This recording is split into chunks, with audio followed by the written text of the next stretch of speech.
Assalamualaikum anak-anak hebat, bagaimana kabar kalian?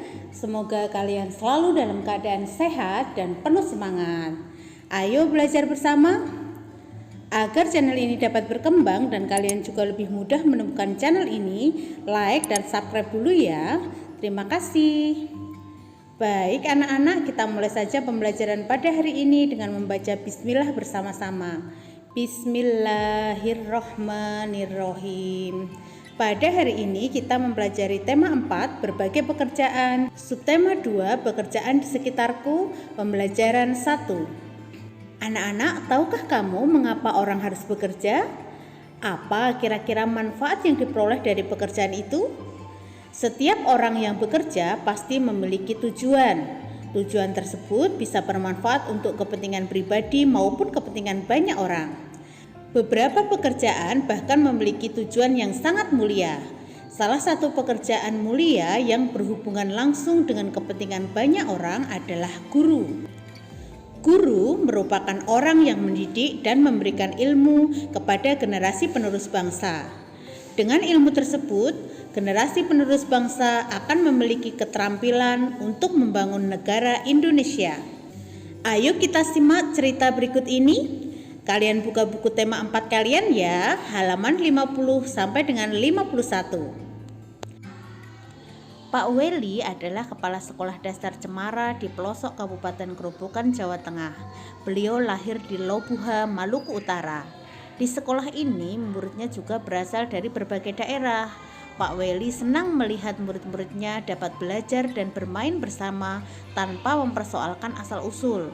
Semua unik, baik sifat maupun kecerdasannya. Sudin adalah penduduk asli Grobogan. Ia seorang anak yang suka membaca, percaya diri dan pandai berpidato.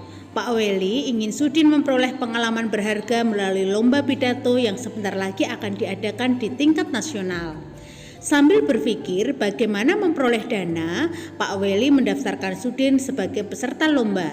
Ia melatih Sudin setiap hari. Semakin dekat ke hari lomba, Pak Weli risau. Andai saja gajinya cukup untuk mendanai Sudin ke kota, pikirnya. Hingga suatu saat terlintas ide di benaknya. Dipandangnya kebun pisang di belakang sekolah. Hampir semua pohon sudah berbuah dan siap panen.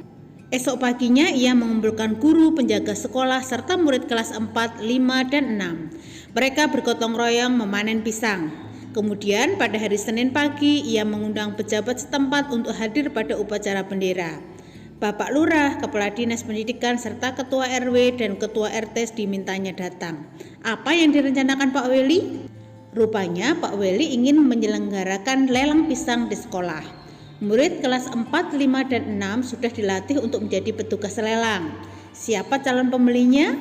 Para bapak dan ibu pejabat daerah yang diundangnya. Sebelum lelang dimulai, ia sampaikan bahwa dana hasil lelang akan digunakan untuk mengirim Sudin mengikuti lomba pidato di kota.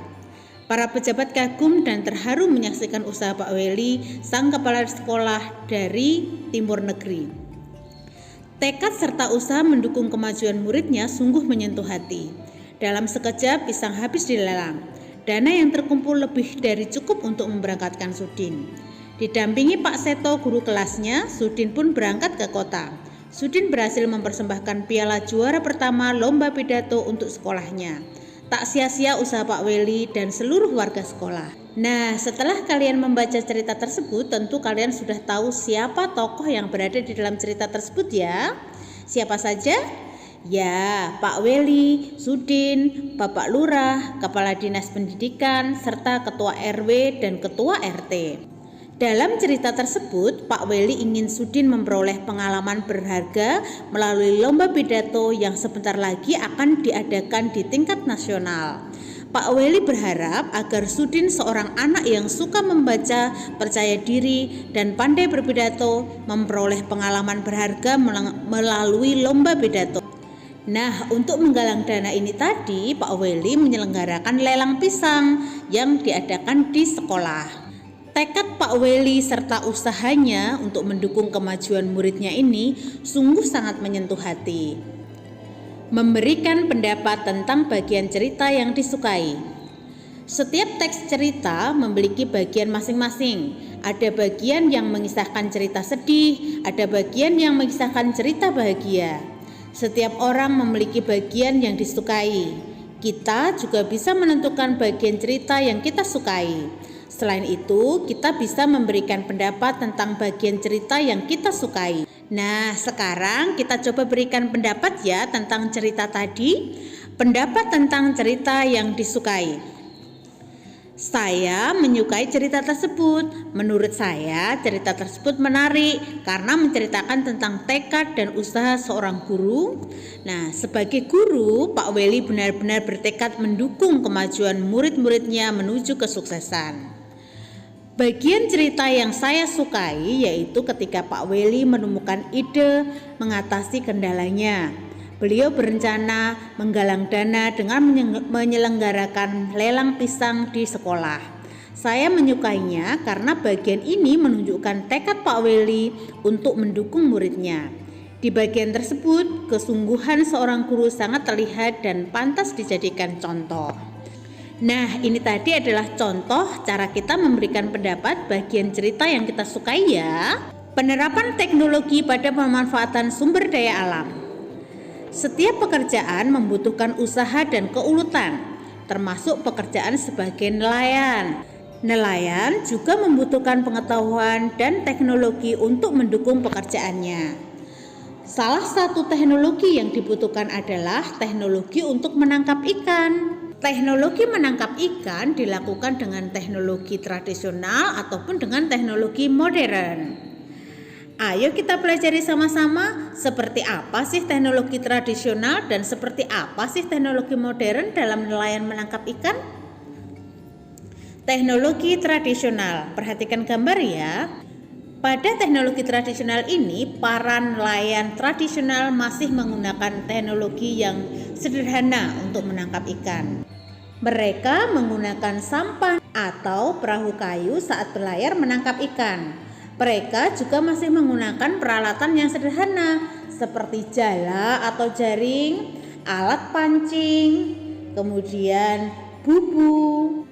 Tahukah kamu apa itu bubu? Bubu itu adalah alat dari bambu yang dianyam berbentuk bulat panjang ya, seperti ini. Kemudian alat yang tradisional berikutnya adalah tombak. Jadi mereka masih menggunakan alat-alat tradisional semua ya. Nah, sekarang bagaimana teknologi modern yang digunakan nelayan? Nelayan dengan teknologi modern menggunakan kapal bermotor atau perahu besar untuk berlayar menangkap ikan. Kapal tersebut dijalankan dengan mesin sehingga membutuhkan bahan bakar. Nelayan modern juga menggunakan alat-alat yang canggih untuk menangkap ikan, seperti radar untuk mendeteksi kumpulan ikan, kemudian pukat atau jaring yang sangat besar, kemudian racun atau zat pelemas ikan, dan juga bom atau bahan peledak. Ini tadi adalah teknologi yang digunakan oleh nelayan modern. Nelayan harus memperhatikan prinsip dasar penangkapan ikan, yaitu tidak merusak ekosistem laut. Sebaiknya nelayan menangkap ikan yang sudah besar dan melepaskan anak ikan agar kelestarian ekosistem laut terjaga. Tahukah kamu bahwa nelayan ini adalah salah satu kegiatan ekonomi? Di sekitar kalian banyak sekali kegiatan ekonomi. Di antaranya adalah nelayan ini tadi ya. Apa sih yang disebut dengan kegiatan ekonomi? Kegiatan ekonomi adalah kegiatan manusia untuk memenuhi kebutuhannya. Secara umum, kegiatan ekonomi dapat dikelompokkan menjadi produksi, distribusi, dan konsumsi. Ayo kita cari tahu sama-sama apa itu produksi, apa itu distribusi, dan apa itu konsumsi. Kita mulai dari produksi. Produksi merupakan kegiatan menghasilkan barang atau jasa untuk memenuhi kebutuhan. Kegiatan produksi dilakukan oleh produsen. Bagi produsen barang, kegiatan mereka adalah memanfaatkan atau mengambil sumber daya alam yang kemudian diolah menjadi barang jadi atau setengah jadi. Contoh kegiatan produksi barang antara lain bercocok tanam, membuat sepatu, merakit kendaraan. Kegiatan produksi bagi produsen jasa adalah memberikan jasa kepada orang-orang yang membutuhkan. Contoh kegiatan ekonomi produksi jasa antara lain merancang bangunan, mengajar, mengobati orang sakit. Kegiatan produksi sangat penting dalam kehidupan ekonomi masyarakat. Tanpa produsen, maka kegiatan ekonomi distribusi dan konsumsi juga tidak akan ada. Distribusi merupakan kegiatan penyaluran barang dan jasa dari produsen ke konsumen. Distribusi barang maupun jasa dilakukan oleh distributor ya. Distribusi yang dilakukan mencakup kegiatan pengiriman dan jual beli. Ada beberapa macam distributor seperti agen, pedagang grosir, dan juga pedagang eceran. Kegiatan bagi produsen jasa adalah memberikan jasa kepada orang-orang yang membutuhkan. Apa sih contohnya? Contoh kegiatan ekonomi produksi jasa antara lain merancang bangunan, mengajar, dan mengobati orang sakit. Apa saja sih contoh kegiatan distribusi? Contoh kegiatan distribusi antara lain menyalurkan air mineral kemasan, menjual kebutuhan pokok, mengantarkan produser jasa kepada orang yang membutuhkan. Konsumsi merupakan kegiatan menggunakan barang atau jasa untuk memenuhi kebutuhan. Konsumsi barang atau jasa ini dilakukan oleh konsumen. Untuk memenuhi kebutuhan, konsumen melakukan permintaan kepada produsen dan distributor. Permintaan konsumen itu berguna untuk menentukan barang dan jasa yang diberikan. Contoh kegiatan konsumsi antara lain makan dan minum, menggunakan telepon, dan menggunakan pakaian. Anak-anak, ayo kita simak aktivitas jual beli di daerah pesisir pantai. Aktivitas jual beli ikan. Tahu tidak, jika ikan merupakan makanan bergizi dan berprotein tinggi? Tahukah teman bagaimana perjalanan ikan dari laut sampai di meja makan kita? Yuk kita cari tahu. Proses awal adalah kegiatan produksi teman. Dimulai dari nelayan menangkap ikan di laut.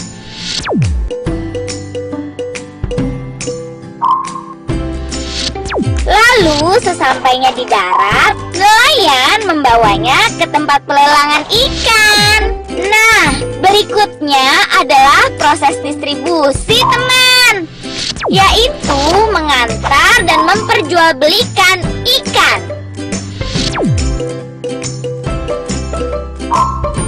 Ikan dijual ke pasar atau ke pabrik pengolahan ikan teman. Nah, yang terakhir adalah kegiatan konsumsi. Kegiatan pengolahan dan memakan hasil olahan ikan. Ikan kemudian diolah menjadi lauk dengan berbagai cara pengolahan hingga ikan tersebut siap dihidangkan. Nah teman, sudah tahu kan prosesnya?